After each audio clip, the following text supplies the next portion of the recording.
नमस्कार मेरे सभी प्यारे छात्र छात्राओं, मेरे तमाम प्यारे बंधु बांधवों एवं बबुआ और बबुनियों। आप सभी जान रहे हो कि वर्तमान में आपका हिंदी व्याकरण का सत्र चल रहा है। पिछले कक्षाओं में हमने विस्तार पूर्वक हिंदी व्याकरण का क्या किया था, अध्ययन किया था, है ना। अब हम लोग यहाँ किसका अध्ययन करेंगे, तो बबुआ और बबुनियों, यहां हम लोग हिंदी व्याकरण में आस, रूपांतर या बनावट के आधार पर शब्द के भेदों का अध्ययन करेंगे। पिछले कक्षा में मैंने आप लोगों को उत्पत्ति के आधार पर शब्द के भेदों से परिचित कराया था।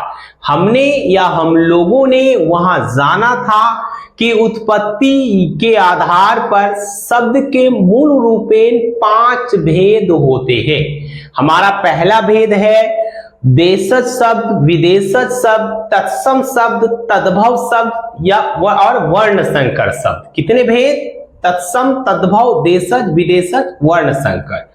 आप देशज विदेशज को भी पहले बोल सकते हो और तत्सम तद्भव को भी पहले बोल सकते हो, इसमें कोई किंतु परंतु नहीं है। किंतु मेरे तमाम प्यारे बबुआ और बबुनियों, मेरे प्यारे छैले पीले, गीदरो, ढेना मेना, गुधा गोधी, जो भी आप सभी हो, आपकी जो भी मूलभूत भाषा है, आप से मेरा आग्रह है कि आप मेरे इस हिंदी के सत्र को अच्छी तरह से गहनता पूर्वक पढ़े और उसका नोट्स बनाते चले। मैं बार बार प्रत्येक कक्षा में इस बात के लिए आपसे आग्रह करता रहा हूं।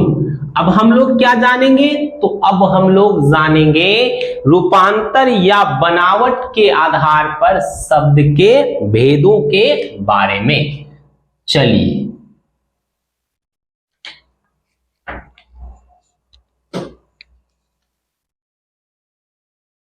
रूपांतर के आधार पर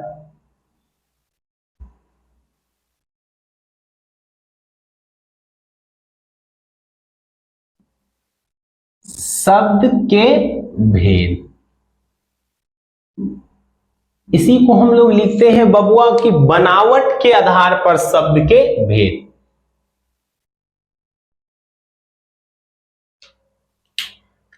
तो इसके आधार पर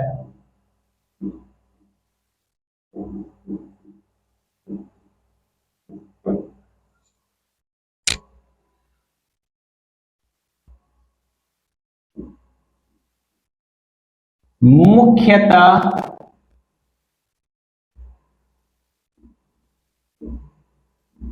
शब्द के 2 भेद होते हैं। 2 भेद होते हैं।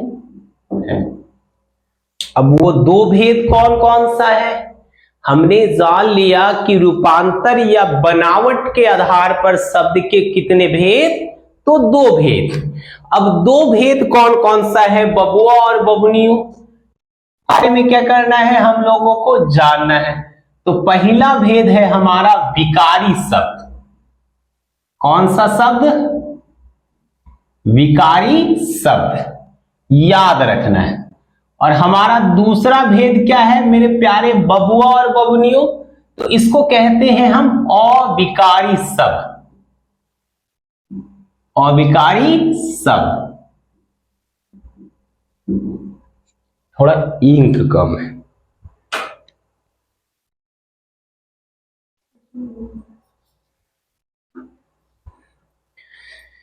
सारे तीरथ धाम आपके चरणों में, हे गुरुदेव प्रणाम आपके चरणों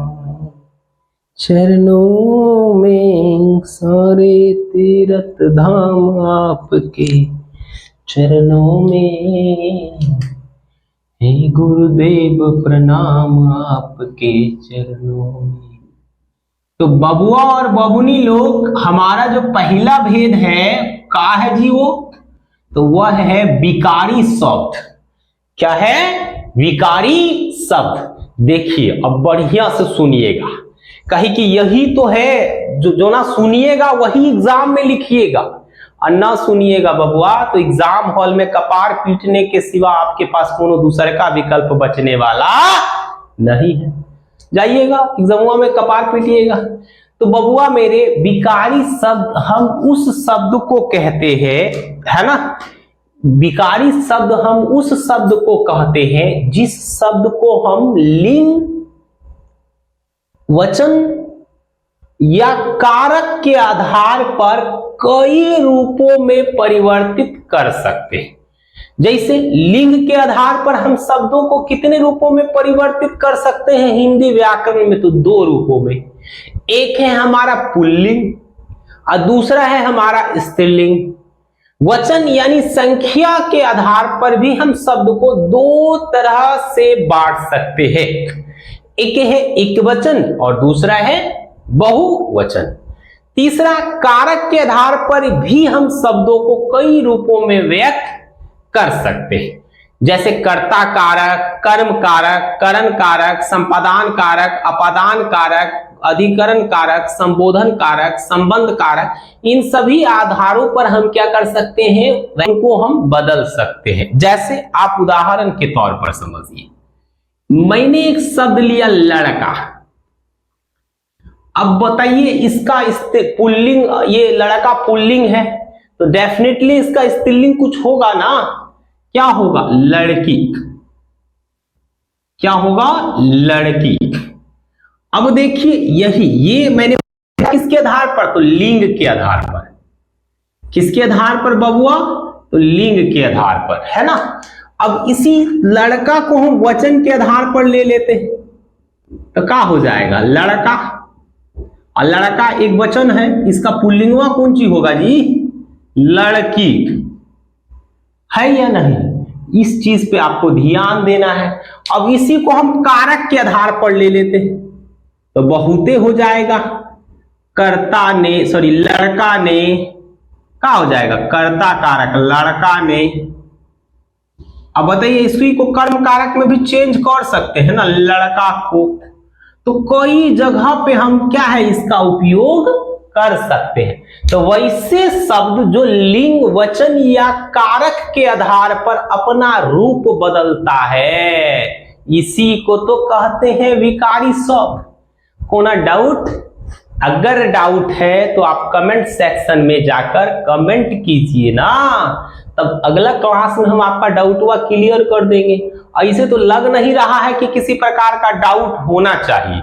फिर भी अगर आपको कोई दिक्कत हो तो जाकर कमेंट कीजिए। विद्यार्थी लोग पूरा मुरझा गया है लग रहा है। तो वह शब्द जो लिंग, वचन या कारक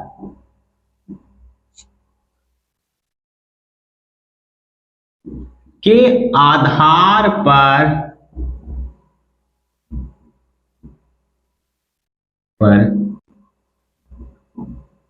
अपने रूप में परिवर्तन करता है।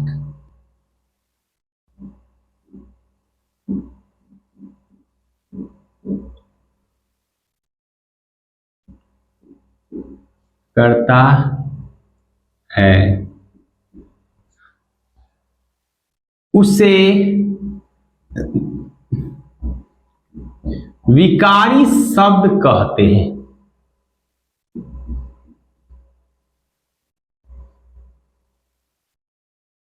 अब उदाहरण ले लेते हैं।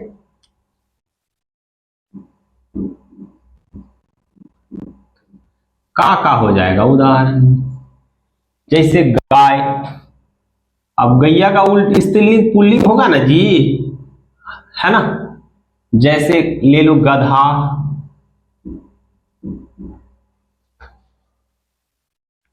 लड़का,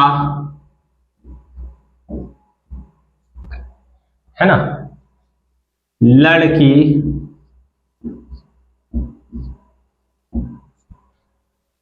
मम्मी,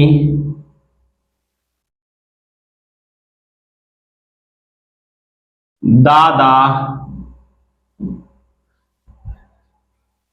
दादी, पापा इत्यादि। समझ में तो आ गया होगा, सिर्फ समझने का फेर है। अगर आप समझ गए तो फिर कोई तथ्य नहीं, आप परीक्षा में सवाल किसी भी तरह से पूछ ले, आपको किसी भी प्रकार की दुविधा होने वाली नहीं है। आप निश्चिततः प्रश्नों का उत्तर आसानी पूर्वक निकाल सकते हो। अब इसके पश्चात देखिए, इस विकारी शब्द के भी कई भेद होते हैं। विकारी शब्द के भी क्या होते हैं, तो भेद होते हैं, है ना। इन भेदों का क्या करना है, हमें विस्तार पूर्वक अध्ययन करना है। अब विकारी शब्द के कितने भेद, तो इसके मुख्यतः 4 भेद होते हैं।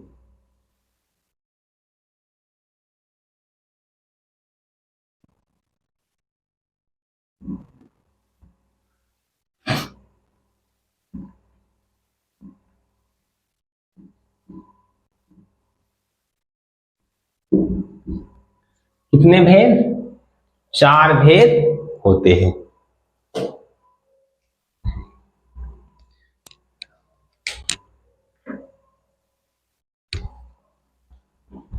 सबसे पहला क्या है वो, तो सबसे पहला है अपना संज्ञा, है ना।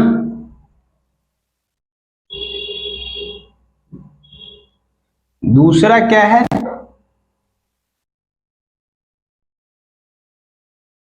दूसरा है बबुआ अपना सर्वनाम।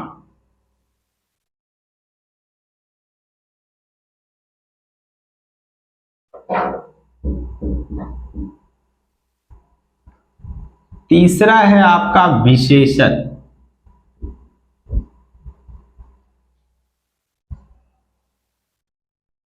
और चौथा और अंतिम है आपका क्रिया। ये चारों किसके भेद हैं, संज्ञा, सर्वनाम, विशेषण और क्रिया। तो याद रखना है ये चारों विकारी शब्द के भेद हैं। हाँ, विकारी शब्द के कुल कितने भेद, तो 4, संज्ञा, सर्वनाम, विशेषण और क्रिया। कोई डाउट नहीं है किसी को, आप अच्छे से समझ लो। हम लोग संज्ञा भी पढ़ेंगे, सर्वनाम भी पढ़ेंगे, विशेषण भी पढ़ेंगे और क्रिया भी पढ़ेंगे। पहले हम लोग अब जान लेते हैं अविकारी शब्द को, उसके पश्चात हम लोग एक एक करके इन सभी जो अध्यायवार टॉपिक्स हैं उसका क्या करेंगे, अध्ययन करेंगे।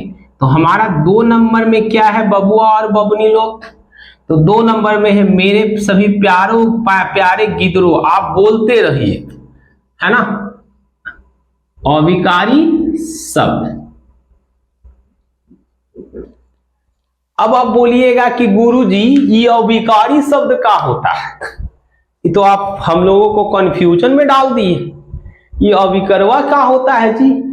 तो बबुआ मेरे, अविकारी शब्द उस शब्द को कहते हैं जो लिंग, वचन या कारक के आधार पर अपने रूप में परिवर्तन नहीं करता है। वैसा शब्द जो लिंग, वचन या कारक के आधार पर बदलता नहीं हो, वैसे शब्द को हम क्या कहते हैं, तो वैसे शब्द को हम लोग अविकारी शब्द कहते हैं। जैसे आप समझो, मैं एक शब्द लिख रहा हूं, जैसे थोड़ा, थोड़ा, है ना, उसके पास थोड़ा धन है।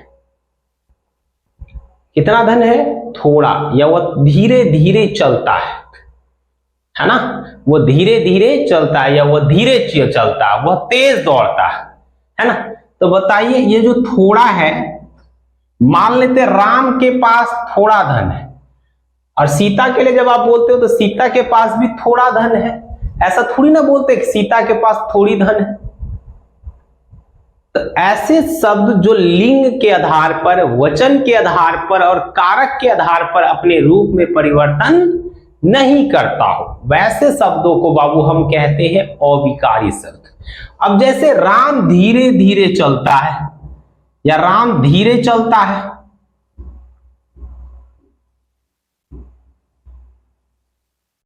अब आप लिखोगे सीता, तो सीता भी तो भाई मेरे धीरे ही चलती है, धीरे चलती है।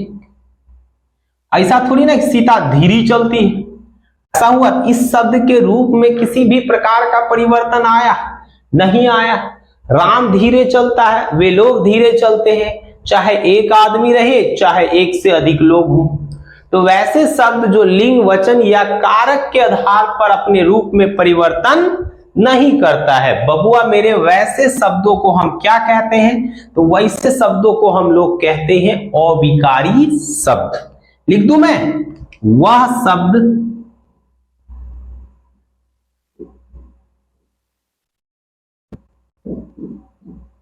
जो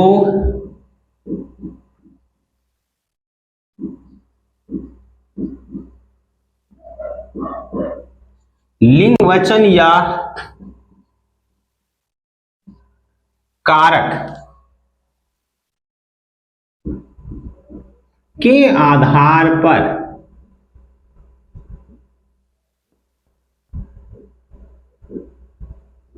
नहीं बदलता है,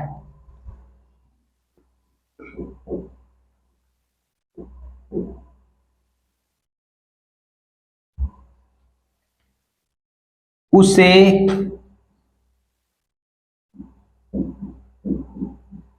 अविकारी शब्द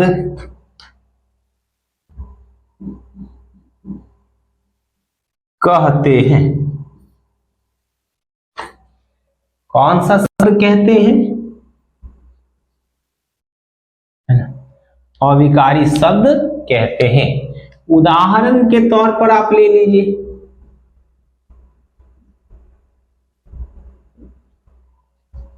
धीरे,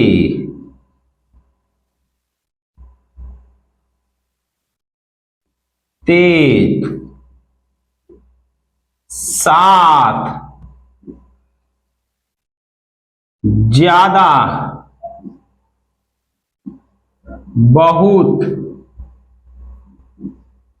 कम इत्यादि। ऐसे बहुत सारे शब्द आपको मिलेंगे। तो यहां तक कोई दिक्कत है? तो बबुआ मेरे, यहां तक आप लोगों को किसी भी प्रकार की समस्या हो तो आप बता सकते हो। अब हम लोगों को क्या जानना है? अब हम लोग जानेंगे कि अविकारी शब्द के कितने भेद होते हैं। इसके पहले स्टार देके आप एक पॉइंट नोट कर लीजिए कि अविकारी शब्द को ही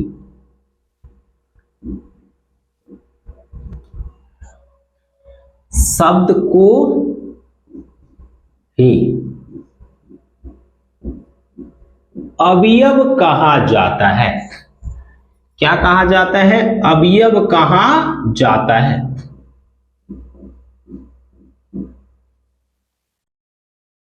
ठीक ना? अविकारी शब्द को ही क्या कहा जाता है? अवयव कहा जाता है। अब बउआ मेरे और बबुनी लोग, हमें यह जानना है कि अविकारी शब्द के कितने भेद होते हैं। अविकारी शब्द के भेद,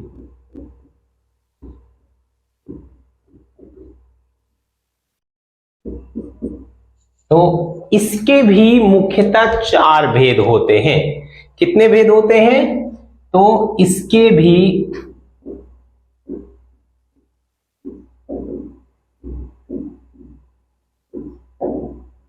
मुख्यतः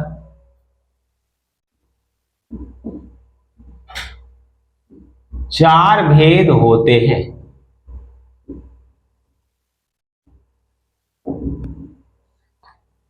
सबसे पहला क्या है आपका? तो सबसे पहला है आपका क्रिया विशेषण।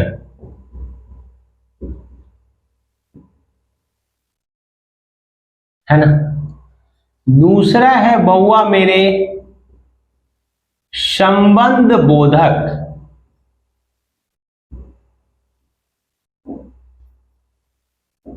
शब्द, आप यहां शब्द भी लगा सकते हो।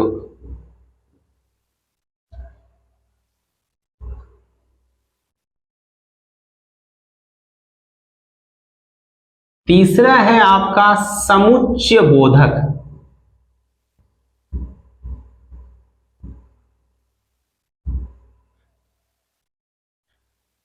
और चौथा है आपका विस्मयादि बोधक।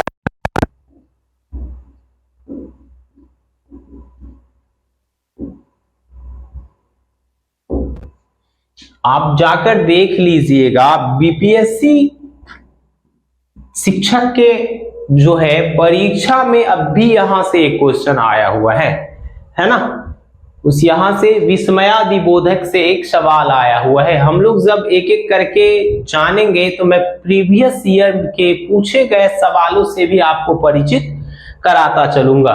तो बउआ, मेरे कुछ बच्चों का कमेंट था कि सर कुछ पॉइंट्स को हमें अंग्रेजी में भी बताइए। हालांकि ये जरूरी नहीं है, लेकिन बता दूं कि संज्ञा को हम लोग नाउन कहते हैं, सर्वनाम को हम लोग प्रोनाउन कहते हैं, विशेषण को एडजेक्टिव, क्रिया को वर्ब, क्रिया विशेषण को एडवर्ब, संबंधवाचक को है ना आप प्रीपोजिशन कह सकते हो, समुच्चयवाचक को कंजक्शन, और विस्मयादि बोधक को आप इंटरजेक्शन अंग्रेजी में कहते हो, है ना।